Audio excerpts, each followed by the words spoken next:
নানা ধরনের শস্য, বাদাম, খেজুরের মিশ্রণে তৈরি করা সেরেলাক কিন্তু বাচ্চাদের জন্য অনেক অনেক উপকারী। কিন্তু সেটা যদি হয় ঘরে তৈরি করা তাহলে তো কথাই নেই। সাথে পুষ্টির সাথে সাথে হাইজিনও মেনটেন থাকে। তো আমি আজকে আমার মেয়ের জন্য সেরেলাক বানাবো। দেখো এখানে আমি নাজিরশাইল চাল নিয়ে নিয়েছি আর নিয়ে নিয়েছি অনেক রকমের বাদাম, সাথে মিষ্টি কুমড়ার বীজ। বাদাম কিন্তু অনেক দাম ছিল, তবুও আমি নিয়ে এসেছি, বাচ্চার পুষ্টি বলে কথা। তোমরাও ফাস্ট তৈরি করতে চাইলে অল্প অল্প এনে তৈরি করতে পারো। তো এখানে দেখো আমি এই যে ছোট বাটিটা আছে, ছোট বাটির 1 বাটি নাজিরশাইল চাল, 1 বাটি গম আর এই পুরো বাটি মিলিয়ে যত ধরনের বাদাম আছে সবগুলো নিয়েছি, মানে 1 বাটি সব ধরনের বাদাম। তো এগুলো আমি ফার্স্টে ভালো করে সুন্দর করে ধুয়ে নেব। ধুয়ে পানি ঝরানোর পর সেগুলো কিন্তু আমাকে অবশ্যই অবশ্যই রোদে দিতে হবে। আর এখানে দেখো আমি 2 ধরনের ডালও নিয়েছি, মসুরের ডাল আর মুগ ডাল, এগুলো নিয়েছি। সাথে কিন্তু দেখো আমি 2 ধরনের ডাল নিয়ে নিয়েছি, মুগ ডাল আর মসুর ডাল। অবশ্যই ডাল দিতে হবে, ডাল কিন্তু অনেক পুষ্টিকর। আর এর পরিমাপটা হচ্ছে, এর পুরো বাটি ভরে আমি চাল নিয়েছিলাম, গম নিয়েছিলাম, আর আমি এই 2 ধরনের ডাল মিলিয়ে পুরো একটা বাটি করে নেব। 3 ধরনের ডাল, সাথে আমি কিন্তু এই যে অ্যাঙ্করের ডালটাও ব্যবহার করেছি। 3 ধরনের ডাল মিলিয়ে আমি 1 বাটি নিয়ে নেব। দেখো এরকম করে 1 বাটি দিয়ে নিলাম।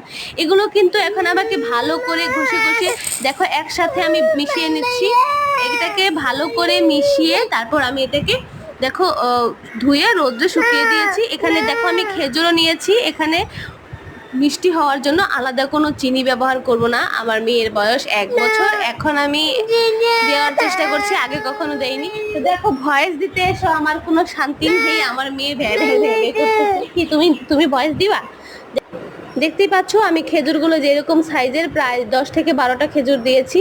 আর যেহেতু আমি এগুলো সবগুলো শুকানোর পরে হালকা ভেজে ব্লেন্ডার করে নেব, তাই খেজুরের উপরের খোসাটা থাকলেও সমস্যা নাই, ভিতরের শুধু বীজটা আমি ফেলে দিচ্ছি। দেখো আর ছাদে যাওয়ার কোনো অপশন নেই, বাইরে অনেক ময়লা, এজন্য জানালা দিয়ে রোদ আসে, এখানেই আমি সারাদিনে শুকিয়ে নেব। রাত্রেবেলা হালকা ভেজে নিয়ে তারপর ব্লেন্ডার করে ফেলবো। এটাকে তো দুধ দিয়েও দিতে পারো, সাথে তোমরা পানি দিয়েও জাল দিয়ে দিতে পারো। আমি একটা ভুল করেছি, এখানে যদি আমি সাবুদানা ব্যবহার করতাম তাহলে জিনিসটা আরো কনসিস্টেন্সিটা ভালো থাকতো।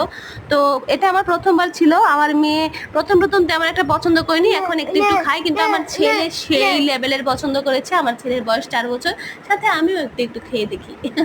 আমি খাওয়ার সময় অবশ্যই সাথে একটু গুঁড়া দুধ আর চিনি মিক্স করে নিই, কারণ ওদের মিষ্টির সাথে আমার মিষ্টির টেস্টটা হবে না আর কি। তো এই হলো, মেয়ের জন্য বানিয়েছিলাম। মেয়ে তেমন একটা পছন্দ করেনি, তবুও দেখি ফেলে তো আর দেওয়া যাবে না, এর জন্য আমি আর আমার ছেলে খেয়ে এটাকে শুরু করবো। শরীরে রক্ত তো আমাদেরও দরকার, তাই না?